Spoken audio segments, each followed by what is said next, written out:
আপনারা দেখছেন গল্প ছবি।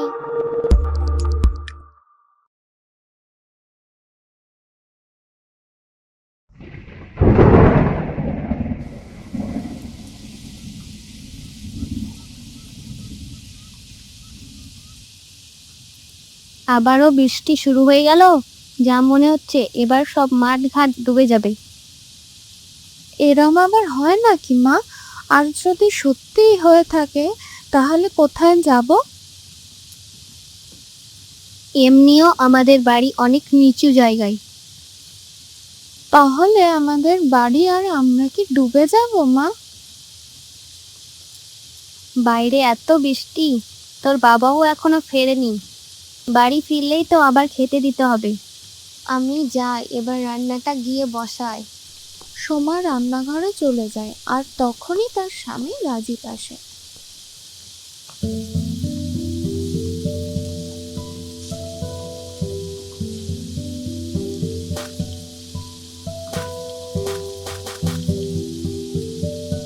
বউ, ও বউ, কি গো, কোথায় গেলে?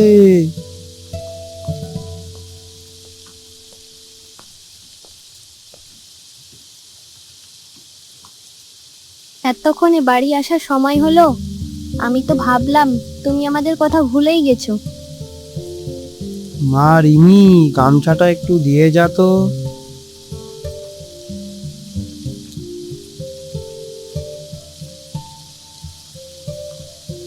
এ নাও বাবা তোমার গামছা। আর তুমি এতগুলো কলা গাছ এনেছো কেন বাবা?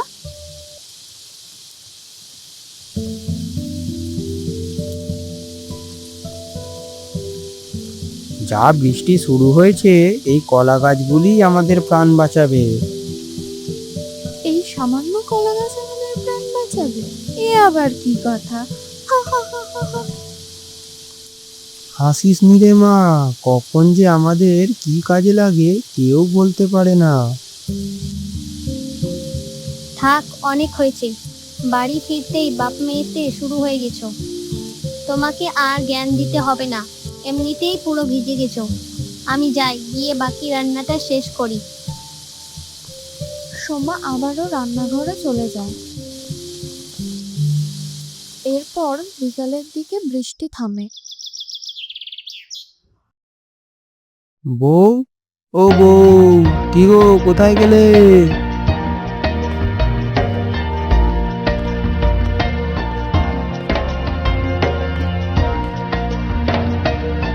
কি হয়েছে?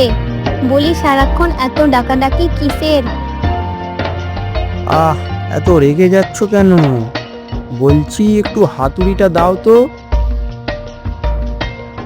হাতুড়ি? হাতুড়ি দিয়ে করবেটা কি? কলা গাছের বাড়ি বানাবো। সে আবার কি? কলা গাছের বাড়ি তো আমি বাপের জন্মেও শুনিনি। শোনোনি তো কি হয়েছে? এবার শুধু শুনবে না, বরং দেখবেও। আবার এমন কিছু করো না যাতে লোকে তোমাকে পাগল ভাবে। এমনিও গ্রামে মুখ দেখাতে পারি না, তুমি কাজই এমন করো। বেশি লোকের কথায় কান দিও না তো। ওরা তো পেয়ারা কেনার আগেও জিজ্ঞেস করে মিষ্টি কিনা, তারপর আবার নুন দিয়ে খায়। তাই তোমায় যা বললাম সেটা আনো তো দেখি। তোমাকে নিয়ে আর পারা যায় না।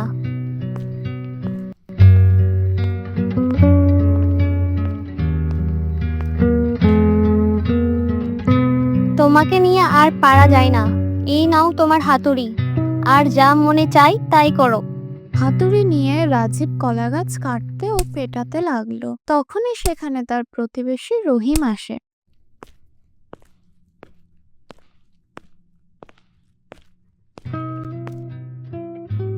কি রাজীব ভাই, বলি এত মনোযোগ দিয়ে করছোটা কি? এই তো রহিম ভাই, একটু ভবিষ্যতের জন্য কাজ করছি। ভবিষ্যতের জন্য কাজ?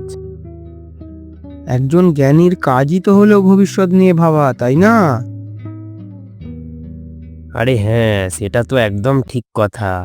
কিন্তু এত কলা গাছ দিয়ে কি বানাবে শুনি, শুনে আমিও তাহলে একটু জ্ঞান অর্জন করতাম আর কি। তেমন কিছুই নয়, কলা গাছ দিয়ে একটা বাড়ি বানাবো ভাব। হা হা হা হা। আসলে রাজীব ভাই, এটা নাকি ভবিষ্যতের কাজ। আমি কোনো কালে কলা গাছের বাড়ির কথা শুনিনি। তা তুমি কি করবে শুনি এই বাড়িটা বানিয়ে? হাসির কথা নয়, কে বলতে পারে কখন কার কোনটা প্রয়োজন। হ্যাঁ, আমার জীবনে কখনো এমন দিন আসবে না। এবার বলো দেখি, এই বাড়ি দিয়ে তুমি করবেটা কি? বাড়ি নিয়ে কি করব, এই বাড়িতেই থাকবো। সত্যি রাজীব ভাই, মনে হয় তোমাকে এই জন্যই এই গ্রামের মানুষ পাগল বলে। খেয়ে দেয়ে কাজ না থাকলে মানুষ আর করবেটাই বা কি। যাক, চললাম। আমার আবার তোমার মতো ফালতু কাজ করলে চলবে না।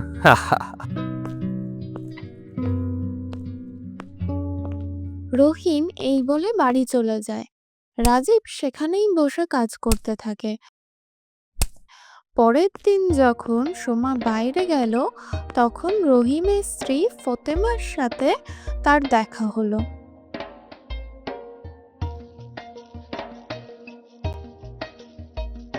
আরে সোমা ভাবি, হঠাৎ এইদিকে? এইদিকে অনেক কচু শাক হয়েছে, তাই নিতে এসেছি আর কি। কেন? কিন্তু আমি তো শুনলাম তোমরা নাকি কলা গাছের বাড়িতে থাকবে। না তো, তোমাকে কে বললো? কি বলছো ভাবি? সারা গ্রাম হাসাহাসি করছে রাজীব ভাইয়া আর তার কলা গাছের বাড়িকে নিয়ে। তোমার স্বামীও পারে বটে। দেখো ফতিমা, আমার স্বামী সোজা সরল, ওকে নিয়ে কিন্তু কোনো কথা সহ্য করব না। আমি করলাম তাই বাকি, গ্রামের লোক যা বলছে আমি তাই তোমাকে বললাম। আর এইরকম শান্ত হলে হাসির পাত্র হতেই হবে। থাক, আমি যাই, আমার আবার অনেক কাজ আছে। ফতেমা তখনই সেখান থেকে চলে যায়, আর সোমাও রেগে বাড়ি চলে আসে।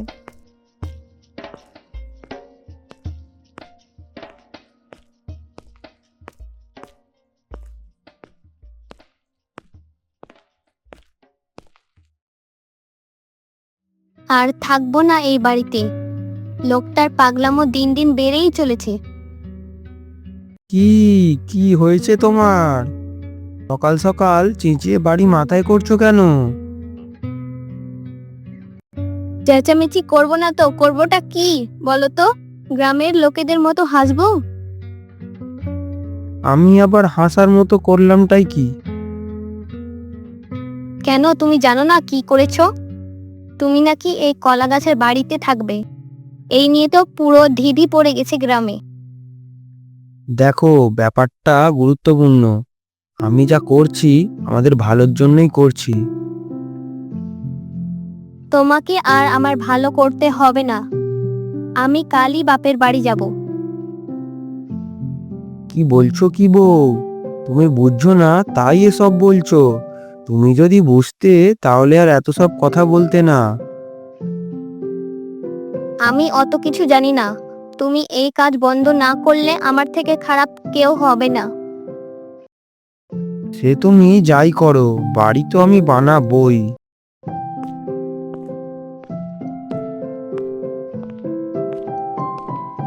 রাজীব বেশি কথা না ভেবে কাজ করতে লাগলো, আর সঙ্গে সঙ্গে শুরু হয়ে যায় বৃষ্টি। রিমি, ও রিমি, বলি বৃষ্টি নেমেছে, ছাতাটা একটু দিয়ে যা তো।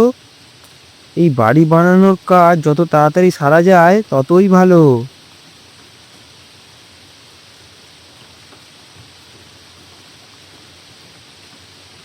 বাবা, এই নাও ছাতা।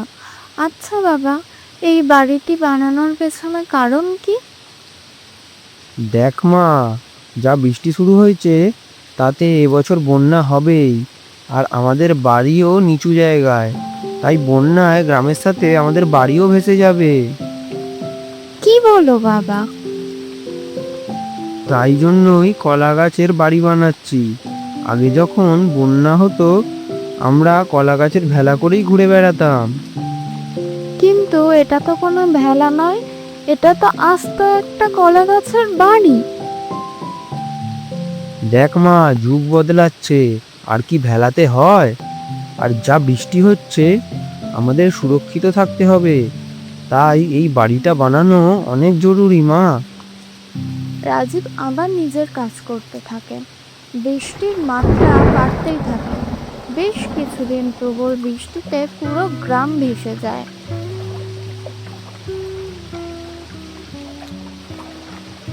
এ বাবা, পুরো গ্রাম যে জলে ভেসে গেছে, আমাদের ঘরেও যে জল ভর্তি হয়ে গেছে। এবার আমরা কি করব?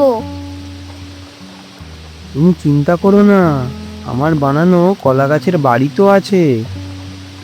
বাবা, আমরা কি সত্যি কলা গাছের বাড়িতে গিয়ে উঠবো? হ্যাঁ রে মা, আমরা যাব। তবে তোর মায়ের অনুমতি পেলে। কি গো, চুপ কেন? কিছু বলছো না যে? মানে? থাক, তোমাকে আর লজ্জা পেতে হবে না। এই ঘরে যা জল ঢুকেছে, আর কোনোভাবেই থাকা সম্ভব নয়। একটা কাজ করো, প্রয়োজনীয় জিনিসপত্র নিয়ে কলা গাছের বাড়িতে চলো। রাজীব তার মেয়ে রিনি ও তার স্ত্রী সোমার সাথে কলা গাছের বাড়িতে আশ্রয় নেয়।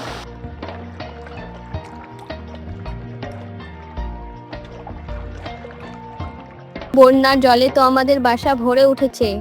এবার আমরা ছেলে পুলে থাকবো কোথায় বলো দেখি? বৃষ্টি মনে হয় কমে যাবে। আর শুধুমাত্র আমাদের তো নয়, সারা গ্রামের একই অবস্থা। 2 দিন না হয় অপেক্ষাই করো। আমার মনে হয় এই বৃষ্টি কমবে। আমার মনে হয় আমার মায়ের বাড়ি চলে যাওয়াটাই ভালো হবে, কারণ বেশিরভাগ লোক তো এই গ্রাম ছেড়ে চলে যাচ্ছে। না না, বাড়ি ছেড়ে দেওয়াটা একেবারেই ঠিক সিদ্ধান্ত নয়। আমি দেখি কিছু করতে পারি কিনা।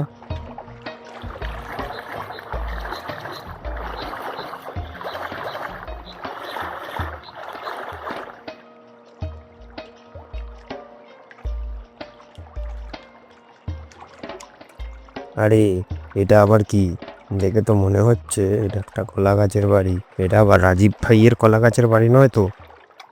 যাই, একবার গিয়ে দেখে আসি।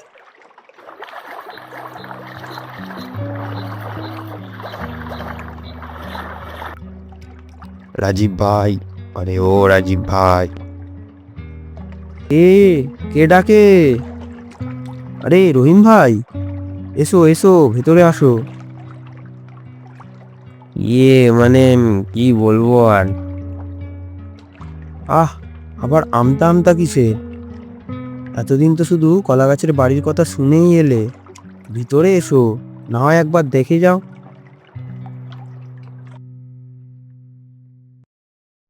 বাড়ির ভিতরটা দেখে রহিম চমকে যায় আর বলে ওঠে, এটা তো একদম আসল বাড়ি গো রাজীব ভাই। ভাগ্য ভালো, রিমির বাবা এই বাড়িটা বানিয়েছিল। ওর বুদ্ধির জোরে এই বন্যাতেও আমরা ভালো আছি। আপনি এসেছেন যখন, দুপুরের খাবার না খেয়ে যাবেন না। আমি রান্না চাপিয়েছি। সে কি কথা বলছো? এই কলা গাছের বাড়িতে আবার রান্নার ব্যবস্থাও আছে নাকি? হ্যাঁ, তাহলে আর বলছি কি? আর আপনার ভাবি বলেছে যখন, না খেয়ে তো তোমার যাওয়াই হবে না। তা একেবারেই হয় না রাজীব ভাই। বউ বাচ্চাকে ছেড়ে কি করে আমি খাবো বলো দেখি? পরদিন গোটা গ্রাম বন্যার জলে ভরে যায়। গ্রামের বাড়িঘর সব ভেসে যায়। সবাই বাড়ির চালে আশ্রয় নেয়। আমি আগেই বলেছিলাম, আমার কথা তোমার কানে গেলে তবে না।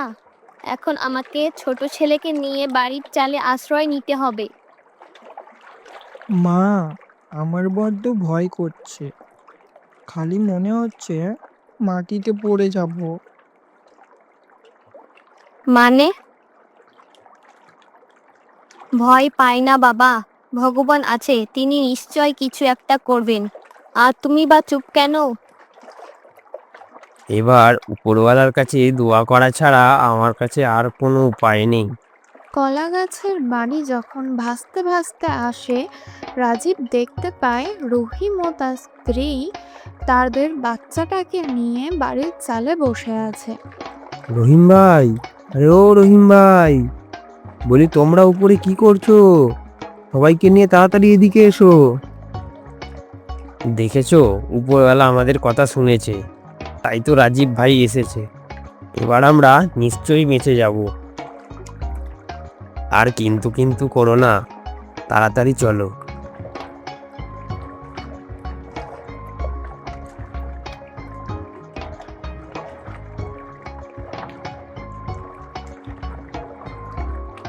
রাজীব ভাই, তুমি আমাদের বাঁচালে আজকে। তুমি না থাকলে যে কি হতো কে জানে। এই বন্যায় তো কিছু করারও উপায় ছিল না। ভুল তো মানুষ মাত্রই হয়, কোনো ব্যাপার নয় রহিম ভাই। রহিম তার ভুল বুঝতে পারে এবং তার দু চোখ জলে ভরে যায়। আহ রহিম ভাই, আবার কাঁদছো কেন বলো দেখি? আমার ভুল হয়ে গেছে রাজীব ভাই। আমি এই কলা গাছের বাড়ি বানানো নিয়ে কত কথাই না তোমায় বলেছি, এমনকি পাগল পর্যন্ত বলেছি। আজ তোমার বানানো বাড়ি আমার প্রাণ বাঁচালো। সোমা, আমিও ক্ষমা চাইছি।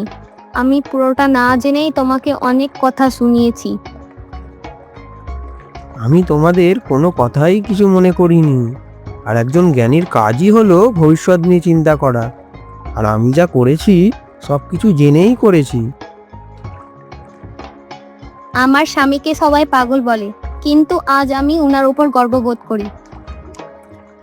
আজ আর এসব কথা বলার জন্য নয়, আমি এই বাড়ি বানিয়েছি যাতে গ্রামের সকলকে উদ্ধার করতে পারি।